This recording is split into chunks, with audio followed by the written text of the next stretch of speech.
and this is my CCR.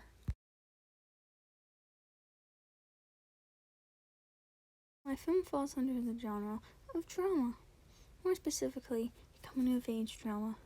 Coming-of-age is a subgenre of drama. It typically follows a main character as they go through adolescence. Main characters are usually teenage boys or girls that are struggling with something like bullying, problems at home, or sometimes the supernatural.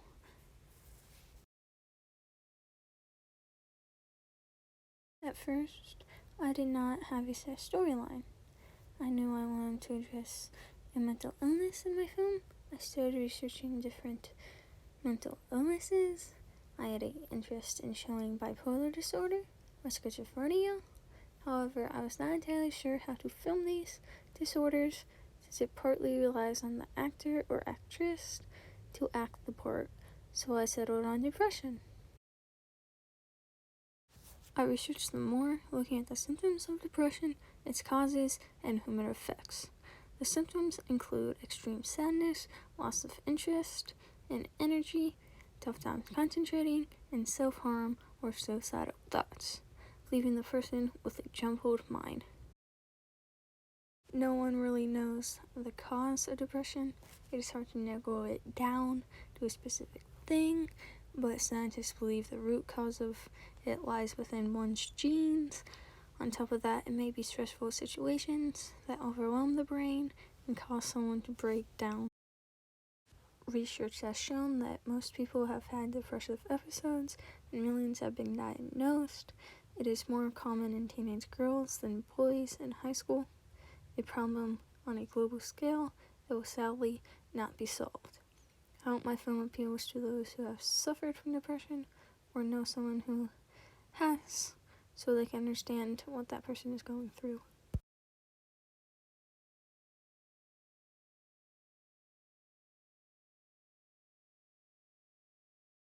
I created the opening sequence to Life is Great. I decided to make my main character a teenage girl named Hazel. Here's a quick run-through of my film. The scene opens with her dreaming about happier times.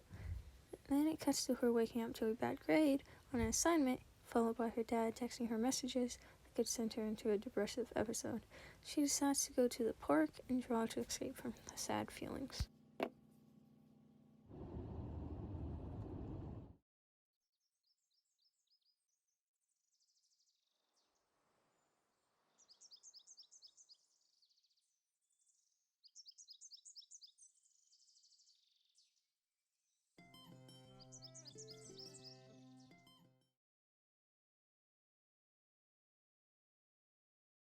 My strengths doing this project were my creativity with a few of my shots. For my first shot, I had my cinematographer, my dad, get on the ground and film a close-up of my shoes. I decided to film with the lines of the road to lead the audience in.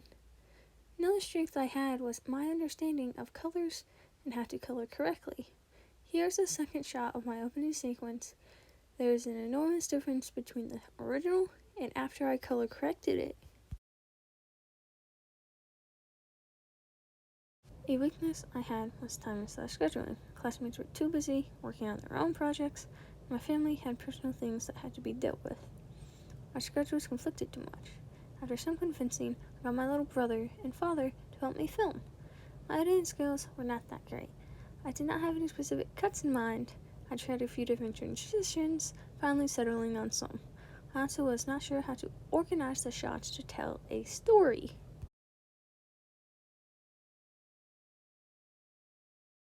I used a few different technologies in my project. I used different iPhone models to film and for lighting. I used an iPhone SE, iPhone 11, an iPhone 13 Pro, and Pro Max. The quality of the footage differed based on the phone due to the camera quality and the lighting used. While filming on the Ferris wheel, we lit up my face with the flashlight from the iPhone 11 while we filmed with the iPhone 13 Pro Max. The phone changed with the timing of filming and what phones we had available. At times, the older model had better quality videos. For editing software, I used iMovie on a MacBook Pro since it is simple to use compared to VN Editor and was completely free, unlike many other editing softwares out there. However, this proved to be a challenge for working on it at school, since I would have to bring the laptop to school, and my parents did not want me to. My directing skills improved, and I had to figure out better ways to communicate my ideas for a shot and how the cinematographer could film it instead of getting annoyed or angry at them for not understanding my ideas from describing them. I learned that it was easier to show the cinematographer what I wanted by getting in the exact position that I would shoot it from, take an example shot for them to mirror, and then readjust the camera to capture everything I wanted in the shot. Thus, we succeeded in achieving my vision for most of the shots. Reflecting on my project, I wish I had taken the time to develop a better plot, made more time for filming, and overall better organization. I learned that time management is key to getting everything done. The pressure of a deadline for filming can stress filmmakers out. When I got stressed out, I tended to overlook the smallest details. I became frazzled under the pressure of meeting the unidealistic expectations that I thought was expected of me. I doubted myself, and that's something I must learn not to do. This is the footage I did not use. The shots were either too shaky or I did not feel like they fit the storyline well, but looking back now, I should have used one or two of them. I listed reasons as to why I did not incorporate them into my final cut.